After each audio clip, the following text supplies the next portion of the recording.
माळशेज घाटात कार आणि पिकअप गाडीमध्ये समोरासमोर धडक झाल्यानं कारचं नुकसान झालंय।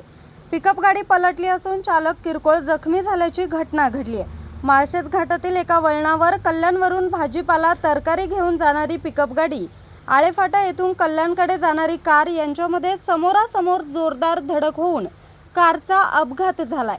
तर पिकअप गाडी रस्त्यावर पलटली असून चालक व मालक यांच्यामध्ये वादविवाद चाललेले दिसून येत आहेत। याबाबत टोकावडे पोलीस ठाण्यात तक्रार दाखल करण्यात आली आहे। न्यूज रिपोर्टर राजेश भांगे, आज 24 तास, ठाणे।